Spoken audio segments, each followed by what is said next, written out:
Αυτή είναι η υπέροχη πινακίδα της παραλίας. Δεν ξέρω αν διακρίνεται, αλλά είναι η πράια Τζιαμπραουζίνιου. Του Αμπραουζίνιου, δηλαδή του μικρού Αβραούλη. Ας πούμε έτσι. Ο Αβραούλης. Του Αμπραουμούλη. Είναι το Ζίνιος σημαίνει υποκοριστικό, σημαίνει μικρούλης. Αμπράουν είναι το χωριό πίσω που ήμασταν, εδώ είναι το Αμπραουζίνιο, δηλαδή ο μικρός Αμπράουν, ας το πούμε έτσι. Δες εδώ μια ομορφιά. Εγώ στο Βάλτο πάω εντωμεταξύ.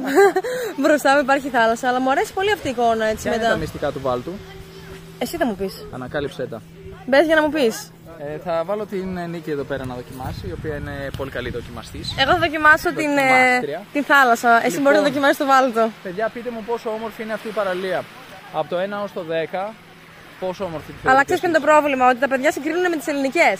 Και λένε όχι, δεν είναι ωραία, όχι, δεν είναι ωραία. Όχι, παιδιά, πρέπει να ξεφύγουμε λίγο από αυτό το πλαίσιο. Χωρίς συγκρίσεις, οκ. Από το 1 ως το 10, έτσι από μόνη της. Πόσο παίρνει αυτή η παραλιούλα εδώ? Αλλά πριν δεν λέγαμε ότι δεν γίνεται να είναι από μόνο του, γιατί πρέπει κάτι να είναι ωραίο συγκριτικά με κάτι άλλο. Ακριβώς. Άμα έχεις συνηθίσει να βάζεις δεκάρια σε κάτι άλλο, τώρα πώς θα το βάλεις αυτό? Ωραία, ας πούμε από το Α στο Μέγα τι θα κάνουμε. Λοιπόν, εδώ είμαστε σε μια παραλία που τελικά προηγουμένως είχαμε κάνει λάθος όσον αφορά εκείνο το ατύχημα που είχε γίνει κάποτε. Το ατύχημα είχε γίνει εδώ. Σε αυτήν εδώ την παραλία. Εδώ έχουμε και άμμο που γίνεται λίγο σκούρι σε κάποια σημεία. Εδώ δεξιά έχουμε εστιατόριο με μπυρίτσες και φαγητά. Εδώ συνηθίζεται να σερβίρουν πολύ τηγανιτό ψάρι. Έχει φυσικά κλασικά φασόλια και ρύζι εδώ στην Βραζιλία. Λοιπόν, αυτά τα φασόλια δεν ξέρω τι βάζουν μέσα, αλλά είναι πεντανόστιμα. Και φαρόφα, πεντανόστιμη παιδιά η φαρόφα. Και θα πω και αυτό, δεν προκαλούν πρόβλημα γενικά διαταραχές στομαχικές τα συγκεκριμένα φασόλια σε μένα. Δηλαδή είναι φασόλια ή μήπως κάτι μας λένε έτσι λίγο διαστρεβλωμένο? Ναι, εγώ τα τρώω μια χαρά κάθε μέρα χωρίς κανένα πρόβλημα. Μια χαρά, δεν έχω καμία ενόχληση. Εδώ έχουμε το νερό που έχει φτάσει σχεδόν στο μέρος που έχουν βάλει το τραπεζάκι τους οι άνθρωποι. Εδώ σερβίρουν λέει ασαΐ, νοικιάζουν σνόρκελ, δηλαδή μάσκα αναπνευστήρα, ό,τι θέλεις. Μπορούμε λογικά να νοικιάσουμε και καρέκλα λέει νοικιάζουμε και τι άλλο. Καρέκλα, είναι το μετέφραση στα ισπανικά. Και λέω τι είναι αυτό? Ασίγια, ναι, ισπανικά.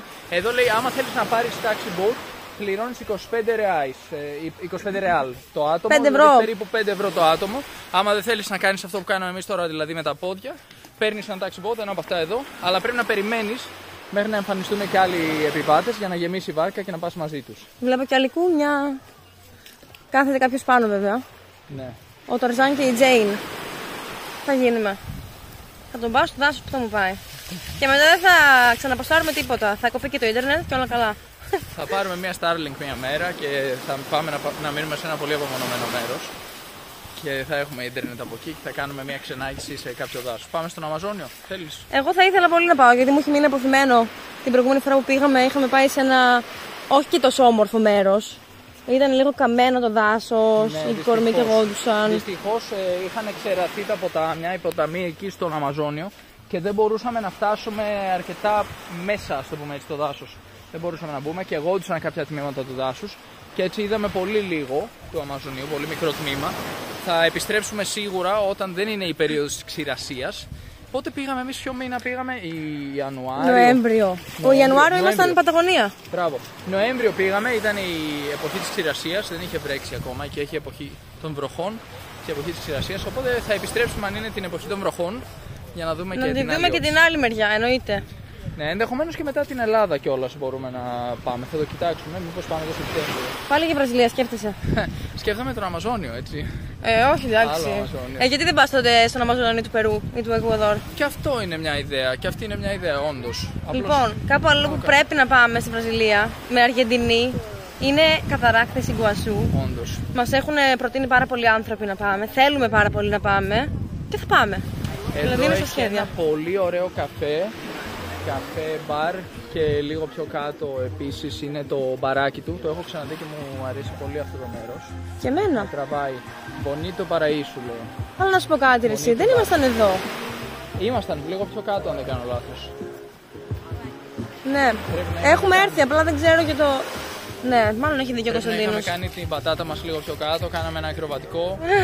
Όπως και να έχει είναι όλα καταγεγραμμένα. Άρα μπορούμε να επαληθεύσουμε όλα αυτά που λέμε. Αυτό είναι το καλό όταν έχεις καταγράψει σχεδόν όλη σου τη ζωή Εντάξει, όχι και όλοι. Όχι όλη τη ζωή. Τα σημαντικά πράγματα. Δηλαδή, όταν πάω κάπου το καταγράφω γιατί μετά το θυμάμαι κιόλας και ξαναβιώνω την εμπειρία εξ αρχής. Εδώ έχει και δωμάτια. Bonito Paraíso, παιδιά. Αυτό σημαίνει όμορφος παράδεισος, έτσι το έχουν ονομάσει. Έχουν βάλει πάνω, παιδιά, αυτό πρέπει να είναι Starlink. Αυτό εδώ που βλέπω με το τρυποδάκι, αν όχι Starlink, κάτι αντίστοιχο πρέπει να είναι. Εκτός αν μπερδεύομαι και είναι ηλιακό πάνελ και δεν φαίνεται από εδώ. Αλλά μου δημιουργεί την εντύπωση ότι πρέπει να είναι δορυφορικό ίντερνετ, γιατί σε αυτά τα μέρη δύσκολο να έχουν ίντερνετ με οπτική ίνα. Άρα φαντάζομαι αυτοί, αν κάνουν μια επένδυση εδώ με δορυφορικό ίντερνετ, θα τραβήξουν πολύ κόσμο από το εξωτερικό που εργάζεται διαδικτυακά. Πλέον είναι μια νέα αγορά αυτή, μια νέα αγορά εργασίας. Να προσελκύσει ανθρώπους οι οποίοι εργάζονται διαδικτυακά και θέλουν λοιπόν να ταξιδέψουν σε ένα μέρος και να εργάζονται ταυτόχρονα. Εδώ λοιπόν, κάπου είχε γίνει το ατύχημα. Απλώς δεν ήταν τόσο υψηλή η παλήρια. Ναι. Ήταν λίγο πιο κάτω. Και εγώ αυτό νομίζω τελικά. Λοιπόν, ας μην πάμε παραπέρα. Αυτό που θα έλεγα εγώ όσον αφορά τα βίντεο είναι ότι δημιουργώ μια γέφυρα ανάμεσα στο παρελθοντικό και το μελλοντικό μου εαυτό. Και έτσι είναι υπέροχο. Δηλαδή να μπορώ να ζήσω, ξαναβιώσω στιγμές του παρελθόντος μου, οι οποίες ήταν όμορφες στιγμές. Γιατί τι είναι η ζωή, στιγμές είναι η ζωή. Άμα μπορώ να καταγράψω μερικές από αυτές, και όχι μόνο για να τις βλέπω εγώ, για να τις βλέπουν οι φίλοι μου, γιατί λείπουμε και πάρα πολύ καιρό από την Ελλάδα. Αλλά τουλάχιστον έχουμε τη δυνατότητα να επικοινωνούμε με αυτόν τον τρόπο με τους φίλους μας και τις οικογένειές μας. Και επίσης να δημιουργούμε αυτή τη γέφυρα που έλεγα προηγουμένως με το παρελθόν και το μέλλον. Ένας δάσκαλος που ακολουθώ λέει: οι άνθρωποι είναι θραύσματα μέσα στον χρόνο.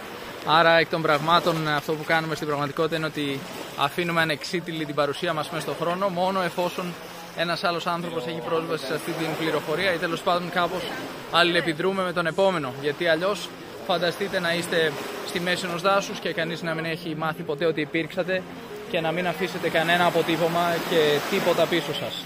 Αυτό σημαίνει ότι υπήρξατε ή για μένα σημαίνει ότι υπήρξατε, γιατί από τη στιγμή που έχεις βιώσει πράγματα, έχεις φάει, έχεις υπάρξει, έχεις πονέσει σε αυτόν τον πλανήτη, τότε σίγουρα υπήρξες. Τώρα, ναι. Απ' την άλλη βέβαια ναι, υπάρχει και η ιδέα που γίνεται να υπάρξεις άμα δεν γνωρίζει κάποιος ότι υπάρχεις, δηλαδή βέβαια, αν δεν συνυπάρξεις. Δηλαδή αυτή τη στιγμή εσύ που δεν ξέρεις ότι η οικογένειά σου είναι στην Ελλάδα, που δεν είναι στην Ελλάδα, έτσι το είπα. Ένας φίλος σου είναι ας πούμε στην Αγγλία αυτή τη στιγμή. Εσύ που δεν τον βλέπεις, δεν υπάρχει. Υπάρχει. Αυτό είναι το ερώτημα. Ακριβώς αυτό είναι το ερώτημα. Πώς μπορείς να γνωρίζεις κάτι ότι υπάρχει άμα δεν το γνωρίζεις. Μα δεν λειτουργεί όλος ο κόσμος γύρω από το δικό μας εγώ. Ναι, αλλά τέλος πάντων υπάρχουν πολλά φιλοσοφικά ερωτήματα πίσω από αυτό. Γιατί τι είναι στην πραγματικότητα η ύπαρξη, αν θέλετε. Έτσι. Δεν κρατάς τα γιονάρα μου λίγο. Ναι, φυσικά. Να, τώρα δείτε εδώ, υπάρχω για να κουβαλάω τις παντόφλες. Γιατί κουράζει και το χέρι μου γι' αυτό. Κατάλαβα. Κανένα πρόβλημα. Ας κάνουμε και μια βουτιά και ας αφήσουμε τις φιλοσοφίες. Όχι, εγώ δεν τις αφήνω. Να δοκιμάσουμε τη θερμοκρασία του νερού, θα έλεγα, και να τη συγκρίνουμε με τις άλλες παραλίες. Δεν έχεις δοκιμάσει, ας πούμε. Έλατε. Εγώ τώρα θέλω να μπω εδώ πάντως. Ωραία, περίμενε να αφήσουμε λίγο τα πράγματά μας εδώ. Ωραία. Αφήνουμε λοιπόν τις φιλοσοφίες και πάμε για βουτιά. Πάμε να δοκιμάσουμε και αυτό το ωραίο νερό που είναι σαν το προηγούμενο. Επίσης ωραίο. Είναι Μάρτιος 2024. Το καλοκαίρι υποτίθεται πέρασε εδώ στη Βραζιλία, όπως βλέπετε. Φθινόπορο. Μπήκαμε στο φθινόπορο, παιδιά. Πάμε λοιπόν, σύντομα θα γίνουμε και χειμερινοί κολυμβητές Βραζιλίας.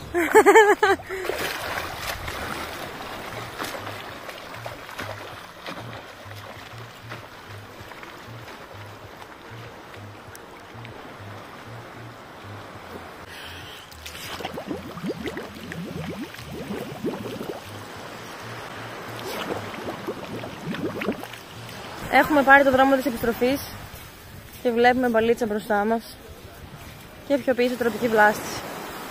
Θα μας πάρει περίπου μισή ώρα για να πάμε. Θα μας πάρει μισή ώρα να γυρίσουμε στο χωριό περίπου. Πάντα παίζουν την μπαλίτσα τους εδώ τα παιδιά. Πήγαμε.